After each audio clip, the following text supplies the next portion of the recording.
folks, this is it. We've got the Vauxhall Astra 1.6 petrol. Tonight we're going to show you the review. This is what you get.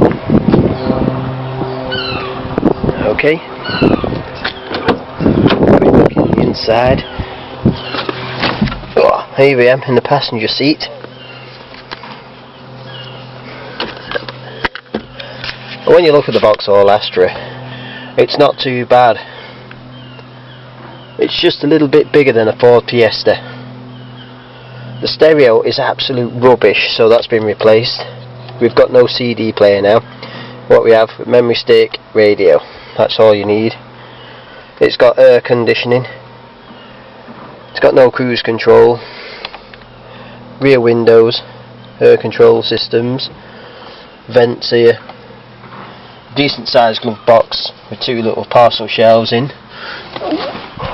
As you can see from the back, split seat with a lumbar support.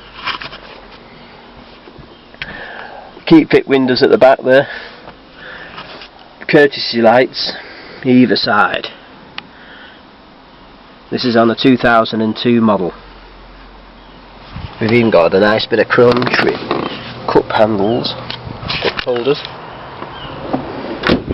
Now this car is supposed to have a galvanised body, according to the manufacturers, but there's no signs of rust on it at all, which is a good thing for the Vauxhall.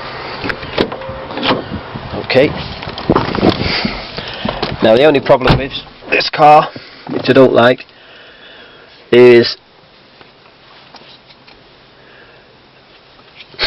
that it's 1.6 petrol, and it's the 8 valve, so it always makes a tickety sound.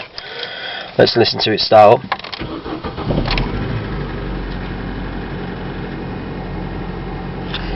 As you can hear that.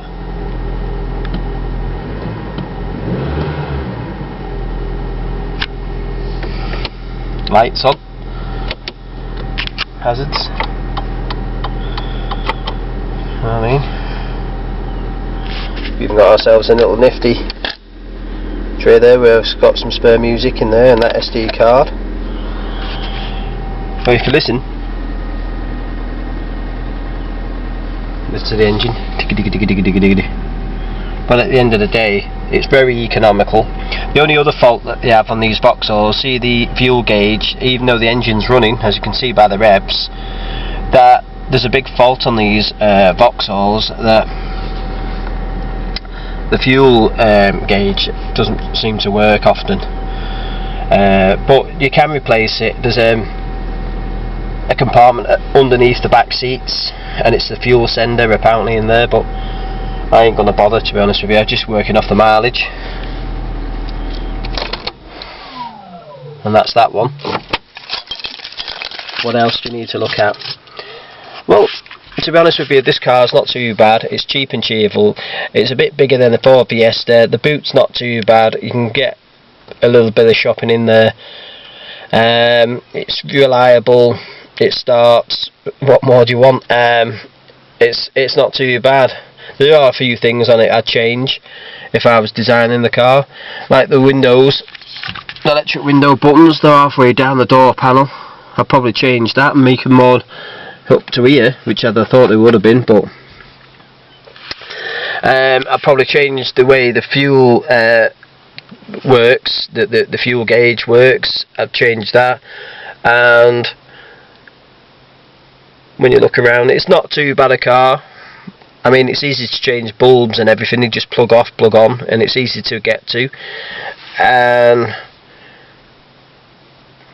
the seat, it takes a while to get used to the seat on these, because you can't seem to alter the middle section of the seat to keep you comfortable. Like, they don't rust. According to the manufacturer's book, it says it's all galvanised body, so they shouldn't rust. And the parts are cheap enough to repair. Like I said, it's just like a Ford Fiesta, only a little bit bigger. That's all really.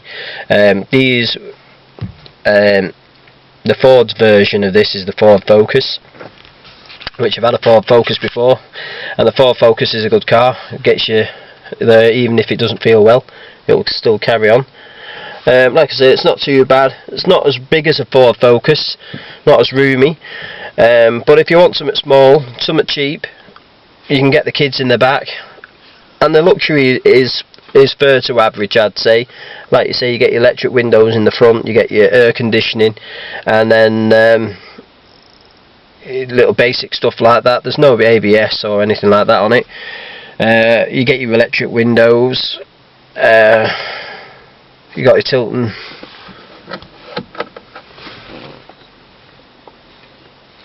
you get your tilting steering wheel, you get a few little bits to hide stuff, but other than that, it's not too bad. It's cheap and cheery. That's what you want these days, I suppose. They do also a 1.4 version of the Vauxhall Astra in this shape, but I wouldn't really get it, to be honest with you. It wouldn't pull you out of bed, wouldn't pull a skin off a rice pudding, so you're better off getting either the 1.6, but the only thing is I don't like as well is also the sound tappy, but that's because it's an overhead cam and it's the 8-valve version. Anyway, don't forget to subscribe, and soon we'll show you some more of these great vehicles, and it's always good to know a bit of a heads up before you buy them, and things to keep an eye out for. Also, on some models, this one's alright obviously, but on some of these, if you're buying one, watch out for the window wipers. Window wipers tend to be a bit funny, mainly the front ones. They'll either not work or whatever, so don't forget to test that. And also look out for the fuel gauge when you're buying one of these as well. What other bad points is there? Can't think of any at the moment, but other than that, they're not too bad a car. Don't forget to subscribe to Colscopters. Enjoy yourselves and stay safe.